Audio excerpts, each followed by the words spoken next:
we say to America is be true to what you said on paper.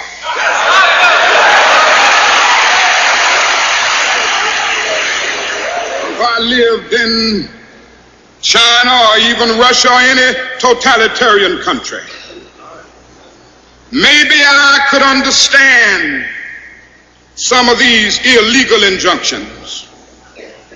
Maybe I could understand the denial of certain basic First Amendment privileges because they haven't committed themselves to that over there. But somewhere I read of the freedom of assembly. Somewhere I read of the freedom of speech. Somewhere I read of the freedom of press. Somewhere I read that the greatness of America is the right to protest far right.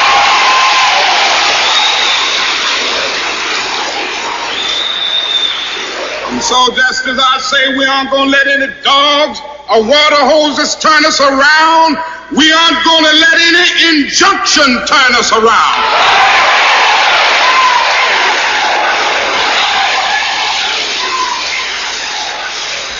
Well, I don't know what will happen now.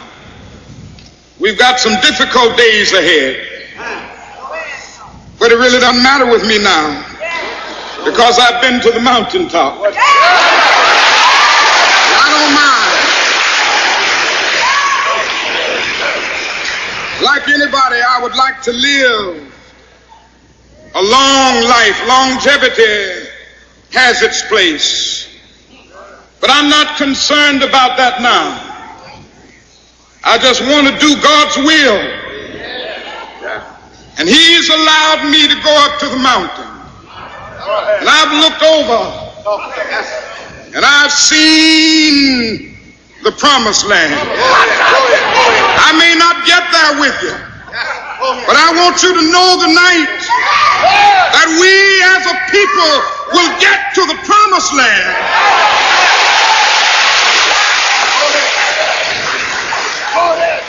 So I'm happy tonight. I'm not worried about anything. I'm not fearing any man. Mine eyes have seen the glory of the coming of the Lord.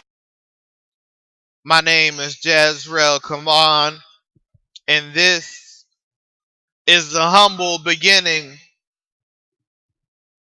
of the Jazrel Cavon Show.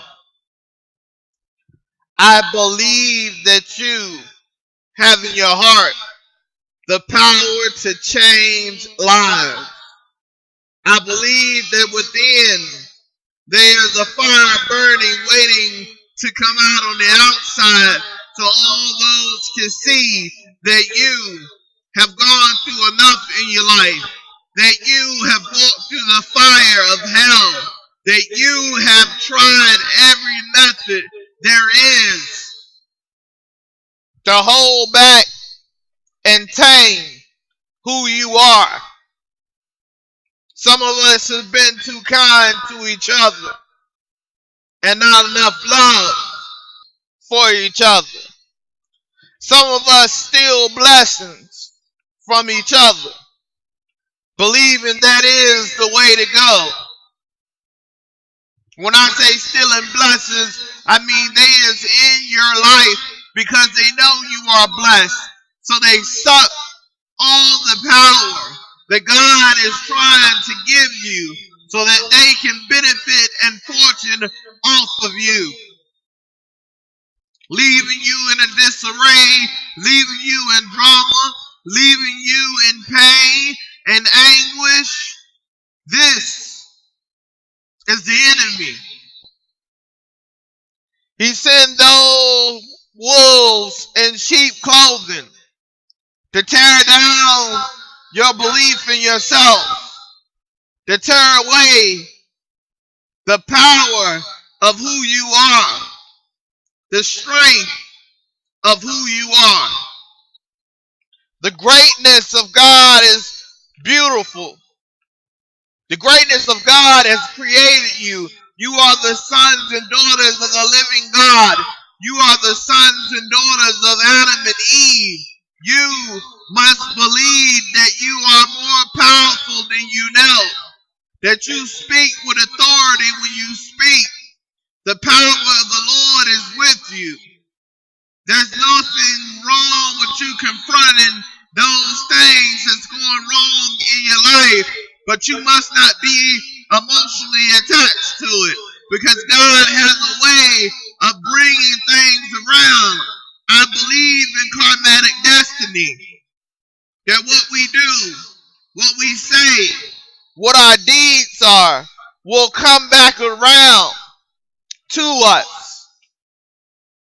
Even those who captivate the heart with a sad song and a sad mentality, only to make you feel guilty and use you, karmatic destiny will take care of them. We must believe that we belong together in a nation, the children of destiny. We have to believe that our God is the greatest God. We have to believe that He do things on purpose so that we may be able to open our eyes and our ears. We must rebuke the enemy no matter how he comes at us. Through our family, through our friends, through our lovers, we must continue to stand. We must continue to believe that we are worthy. We are worthy enough for the will of God to change us, for the will of God to uplift us, for the will of God to remind us who we are, to remind us of our first love. My first love has always been God. So I hope that you and I can be able to talk back and forth on a level of higher learning and enlightenment. That's what the Jazrel Cavon show is about. Enlightening the mind and bringing the soul back into place. For we all are lighthouses for all of mankind.